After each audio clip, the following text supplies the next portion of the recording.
Hey guys, welcome back to the channel. Today's video is going to be a little bit different. I'm not going to talk specifically about one model or one subject. I'm going to talk a little bit about some of the hobby news that's come out recently. I'm going to talk about what we're going to build up on this channel over the next couple weeks. And then I'm going to talk about a few products that I'm really thinking about, some products I have some strong feelings on. And I want to kind of get that off my chest. It's going to be a little bit of a rant on one or two of these products. But I'd like to start off with a big thank you for everybody who follows us here on the channel. Big thank you to All Scale Trek Forums. Wonderful forum for Star Trek model building. You guys should definitely check it out. But let me just start off with some of the big news. So round 2 this year, as far as Star Trek models, they have announced that they're going to be putting out a 1/1000th USS Voyager. And that's really fantastic because they have a great line of 1/1000th scale ships. They've got the NX-01, they've got the TOS Enterprise, the Refit Enterprise, they've got the Reliant, they've got the Excelsior, and the Enterprise B. So you can make a wonderful display of 1/1000th scale ships. Speaking of the Excelsior, it sounds like the rumor is they're going to re-release the Uss Excelsior again this year, which I think is great. I only have kind of an old version of the Uss Excelsior. I did not get one when they re-released it a few years ago. And the re-release, they've updated it. They've made it so you can build it as the version that was seen in A Search for Spock or the version that was seen in The Undiscovered Country. So I'm really looking forward to that. No word yet if they're going to have the Aztec decal set. I really hope they do, because I definitely need to update my Excelsior. So we know for sure they're going to release the 1/1000th Voyager. They're going to release the 1/1000th Excelsior. Now, the Voyager doesn't really have Aztec paneling, so it'll be kind of fun to build a ship where you don't Aztec it in kind of the traditional sense. The other thing we've heard is they're going to re-release the Aztec decal set for the 1/350th Refit Enterprise. And that's fantastic because there's a good chance people don't want to paint it with masks or have it go on Aztec. What's really nice about this is the last time they did the Aztec decals, they had a decal vendor that was not as good as they have now. In 2015 or 2016, they switched to, I believe, Cartograph, who have just made fantastic Aztec decals. My most recent refit, I was still struggling with some of the ones from before then, and they would splinter, they would break, they would tear. The decals this year should be 1,000 times better than the last set of Aztec decals they had for the USS Enterprise 1/350th.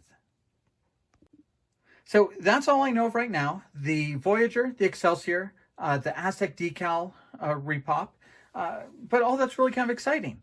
The other wonderful news that we've heard in the industry is round 2 now has a license for Star Wars products. We know they have the old MPC AMT catalog, so they'll re-release some of those and tool up a few new ships. So this should really be a wonderful way for us to get some Star Wars kits here in the US of good quality. I think everybody has their favorites. I certainly have one I want to see. I want to see a re-release of the shuttle from Return of the Jedi. This is a Revell model that I built a few years ago. I never got to touch the classic one. So if there's anything on my wish list, it's the old version of this, so I can finally get my hands on it. But that's really exciting. Hopefully they'll take some of those classic kits, update them just like they did the Excelsior, and put out better versions. Now let me take a minute and kind of talk about what I'm going to be building up on this channel over the next couple weeks. First, I've got 2 really kind of fun small kits. I've got the USS Defiant and the Grissom and Klingon Bird of Prey. Both of these are 1/1000 scale ships, so they should look really great, kind of paired up with my other 1000 scale ships. we'll be able to do kind of an entire set here from Star Trek 3. That'll be really nice. And I think the 1/1000 scale Defiant, that one will be really nice to put side by side with the 1/1000th Voyager when it comes out. So I think I'll do my Enterprise, my Refit, my Reliant, the Grissom Klingon Bird of Prey on one shelf, and then do the hero from Deep Space Nine and the hero from Voyager on a different shelf. Oh, that's another big kit. Rumor is that the Deep Space Nine station should be re-released this year. I will be at the hobby store first thing when they get their shipment in. That's another one I'm really excited about. I am not sure if it's in clear again this year. If any of you guys know if it's in clear or not, just put it down in the comments. I'm hoping it will be. I'd love to try lighting it up and scratching off those windows. But here on the channel, we're going to do these two builds just in the next few weeks. And they're going to be simple. These are small kits, a lot of detail from the decal. So those should go pretty quickly. The next thing I'm going to do on the channel is this, the 1/1000th Enterprise as seen on Discovery. Now, last year I built this up with the production decals and the production light kit. This year, I'm starting off with the base kit. I'm going to put in my own LEDs. I'm going to be using painting masks. I'm going to get some painting masks from Aztec Decals. So I should really be able to fine tune my colors that I'm going to airbrush on and really get the Aztecs to look the way I want them to. So you guys will be able to see a full paint mask Aztec job on the channel. And once again, a home built light kit just to kind of light up some things. I'm hoping to be able to get some things like this, some more of the spotlights that weren't really, that were done in the production kit that you can buy, but not done as well as I think I might be able to do them on my own. So we're going to build this up with a handful of extras this time instead of just the stock configuration. All right, now here's where I'm going to go on a little bit of a rant on two different products. Because outside of those smaller kits and the Enterprise from Discovery that you guys have already seen before, I've been looking for what else I want to build up. A model kit I can spend more than 2 weeks on, a model kit I can really dive into and really spend some time making it special. And there are two model kits that excite me half the time and really kind of rub me the wrong way at other times. So those two kits are the USS Kelvin in 1/1000 scale by Moebius Models and the 1/500 scale TOS Enterprise by Revell of Germany. And both of these kits I have nearly bought in the past couple weeks, and I keep kind of talking myself out of it. Let me start with the TOS Enterprise from Revell. Now, this kit really excites me because it's a wonderful size for a bookshelf. It's got the right size. I know how good the 350th is, but that's 3 feet long. I don't know if I have a place to put that one right now. So a smaller kit is really exciting. The other thing I love about this Revell kit of Germany is the fact that it has clear window inserts and it's made to be lit. So this is a TOS Enterprise where I don't need to cut any windows. I don't need to do a ton of work. I can put some LEDs in it and have it light up. So that is really intriguing to me. But as you can see from what has been showing on the screen, it does not look like the TOS Enterprise. If you know the history of the filming model, in the 90s, it was at the Smithsonian and it was repainted. And it was given a very modern sense. And they did these grid line marks all across it. They did these sections and they did panels and made it look like it wasn't as smooth and it was more segmented.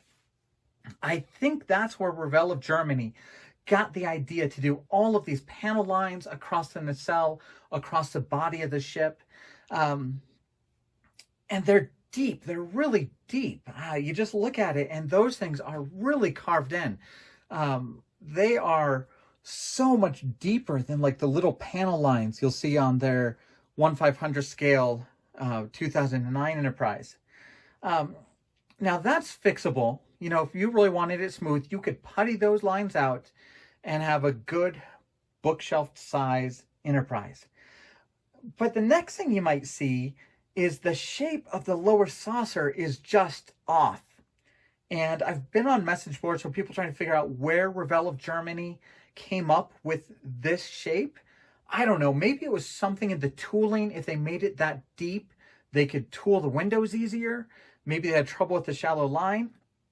But there was a message board where somebody said that that lower saucer is actually based on the animated series. And sure enough, if you look at screenshots from Star Trek, the animated series, it really is this bulbous lower dome. So the Revell of Germany kit, it's a good size, it's made to be lit, it's a TOS Enterprise, which I don't have lit up in that size. But they took this Smithsonian repainted model, they combined it with the animated series model, and they put together something that does not look like the USS Enterprise. I mean, when I look at this with its smooth lines, with its lower saucer, this to me unquestionably says the Enterprise from the 1960s. I'd love to have this in an 18 to 20 inch size where I don't have to carve all the windows, where I don't have to correct things. And I don't know about the Revell of Germany kit. I kind of want to do it and make it a different ship so I can ignore those grid lines and I don't have to put them in. So we might see that on this channel. We might see that ship on the channel if I go that way. Now, the other kit I had in my hands just 48 hours ago because I was about to buy it is the USS Kelvin from Moebius Models. I thought it would just be absolutely perfect with on the shelf with these two ships. They're all 1000 scale, even this one. I've got a video on that, but I say this is 1000 scale.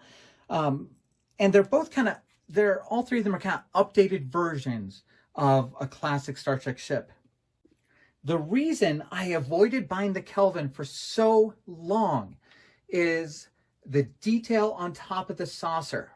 If you've ever looked at it, there is one quadrant that has a ton more panels than anywhere else on the saucer, and it just doesn't make any sense. Why they would make a quarter of the saucer with different detail than the rest of it just turned me off entirely off of that model. So for years, I avoided it. Then last week, or the week before, I was on Facebook and going through some of the Star Trek modeling groups. There was a guy named Kelvin who is building that kit right now, and his is gorgeous. So what he did with the panels is really breathtaking. Take a look at this. So he has done the panels as repair panels and kind of modeled them after Star Trek 3 when the Enterprise had all the repair panels covering its damage. This is the first time those details have ever made sense to me. That's the first time I've actually kind of understood why they might be on that saucer. And that was really exciting. I love what he is doing on this model. And it kind of really made me want to go out and buy it. Now, when I was able to get a chance to talk to him, he says that in the manual, those are called repair panels. So I think he's on the right track, and I think it looks great. But still, you know, the ship never actually got repaired, did it? The ship looks good. It gets in a battle with the Narada. Then it's destroyed. They never got a chance to repair things. So I don't quite know why Moebius took it upon themselves to kind of almost make a semi-imaginary version of the ship where it's had some repair panels put in. I still don't get it, but I love what Kelvin did on his ship, and so I went out to buy one. I held it in my hands. I went in meaning to buy it for $50. That's how much my hobby shop had it on sale for online. But at the store, it was $60. And quite frankly, that $60 price point just kind of ended it right there. I know models are expensive. I know they get more expensive every year, but this should be a $50 model. And I think you can get this for $50. When I look at the Kelvin, I want to pay $10 less than I want to pay for this ship. They wanted $10 more and I just couldn't do it. Now the Kelvin, its saucer is 7 inches. So its saucer is about 1.5 inches smaller than this. All in all, it is 11 inches long. The Kelvin is as long as this 1/1000th refit. It's got a saucer about in between these two, only one nacelle, one main body. So as I understand it, the Kelvin is much closer in size and heft to this $25 kit rather than this $50 kit. And I just could not see myself paying $10 more for the Kelvin than this ship. The other thing is, I haven't seen anything online quite yet that makes me think the Kelvin is as well done as this. So the fact that they've been able to put all of these clear window inserts on this makes me feel good about paying $50 for this. The Kelvin, I think, has clear inserts along the main engine across the bottom. I don't think it has all the portholes and windows cut open like it does on here. So that's kind of my rant.